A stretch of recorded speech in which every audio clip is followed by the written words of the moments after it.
कितना खूबसूरत नज़ारा है ना दोस्तों ये। तो चलिए इस नज़ारे के लिए मैं आपको पूरी वीडियो बताता हूँ कि कैसे कैसे इस नज़ारे तक आप पहुँच सकते हैं। तो ये आपका पैदल ट्रैक है जो कि जाता है मद्महेश्वर मंदिर, जो कि केदारनाथ की वाइल्ड लाइफ सेंचुरी के उत्तराखंड में स्थित है।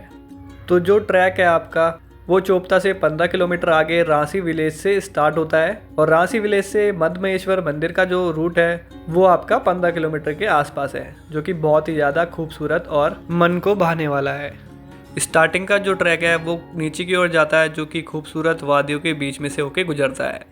ट्रैकिंग के दौरान आपको हर 5 किलोमीटर में एक गांव मिलता है, जहां पे आपको खाने पीने और रहने की सुविधा आराम से मिल जाती है।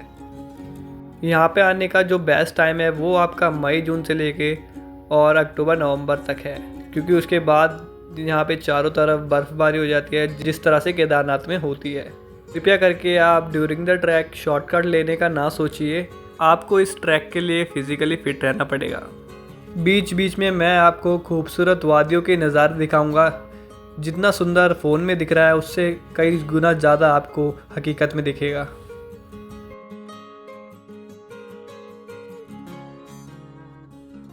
बीच बीच में हमने ब्रेक लिया और हम घर से ही स्टोव लाए थे और केटल लाए थे, जिसमें हमने मैगी बनाई के उसे खा के इन सुंदर वादियों का आनंद लिया। बहुत ही ज़्यादा ज़रूरत होती है इन सामानों की जब आप ट्रैकिंग करते हो। ये आपको 1500 से 2000 के बीच में मिल जाती है। तो इस तरह से हमने मैगी बनाई और उसे खा के हमने वादियों के आनंद लिए। ऐसा नहीं है ये ट्रैक सुनसान है, यहाँ पे आना जाना लगा हुआ था श्रद्धालुओं का, जो कि आपके इस सफ़र में आपके साथी भी बन जाते हैं। ट्रैक के दौरान आपको अपने बैग को इतना ही लाइट रखना है जितना कि आप उसे उठा सके, और अपना ज़रूरत का सामान इसमें रख लेना है, जैसे कपड़े वगैरह।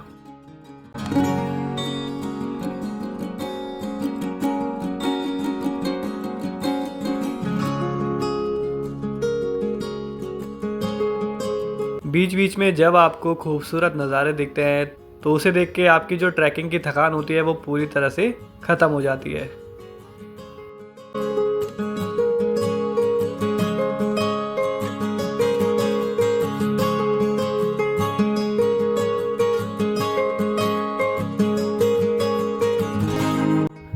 रास्ते में हमने वाटरफॉल देखा और इसके अंदर कूदे बिना तो रहा ही नहीं जाएगा। पानी इतना ठंडा था बट फिर भी हमने डुबकी लगाई।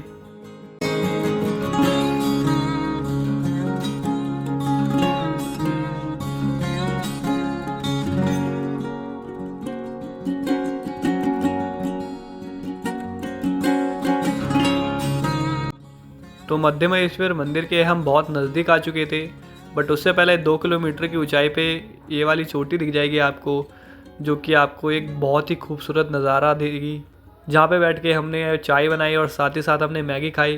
और कुछ बाहर के साथी मिल गए थे जो कि दिल्ली के लाजपत नगर से थे, वो भी टीम में शामिल हो गए थे।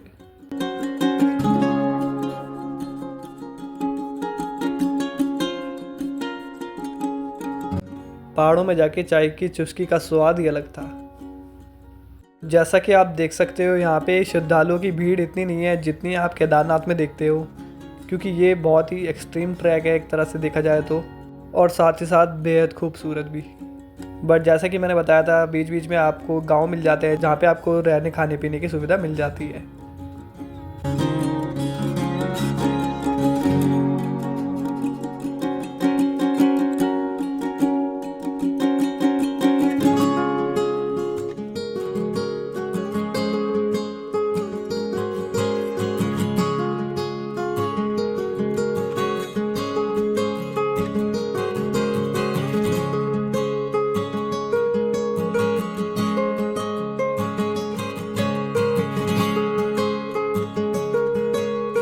अगर आप फिज़िकली फिट हो तो मैं आपको रेकमेंड करूंगा कि आप इस ट्रैक पर एक बार ज़रूर आइए।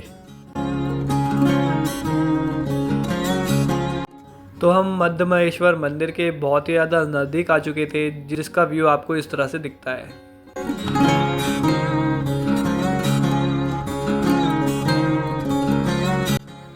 तो ये रहा आपके सामने, देखिए मद्महेश्वर। अभी दिन के टाइम ये बंद रहता है, शाम को इसकी आरती होती है और सुबह होती है।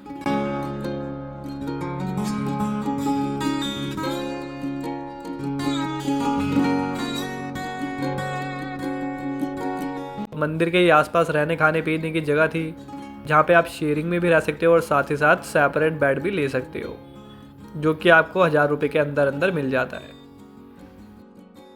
तो इस तरह से हमने मंदिर के यहीं बैठ गए और शाम होने का वेट करा।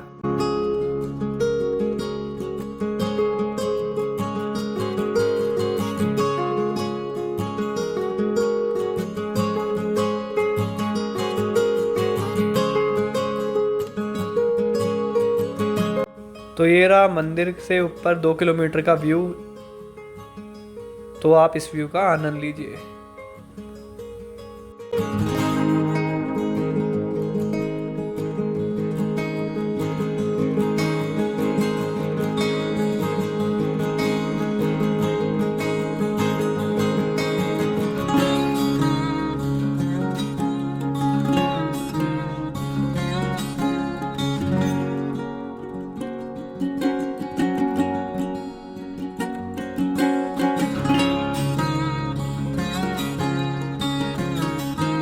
कमेंट करके ज़रूर बताइए कि आपको ये व्यू कैसा लगा।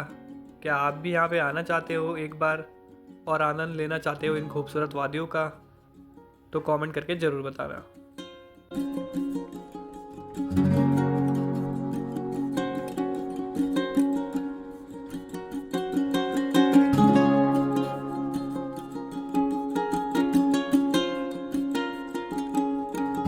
तो शाम हो रही थी धीरे धीरे और इस तरह से हम नीचे आ गए मंदिर के पास। और यहाँ आने के बाद हमने ली शाम की आरती, जिसे लेने के बाद हमारा जो मन था वो पूरा ही तृप्त हो गया महादेव की छत्र छाया में।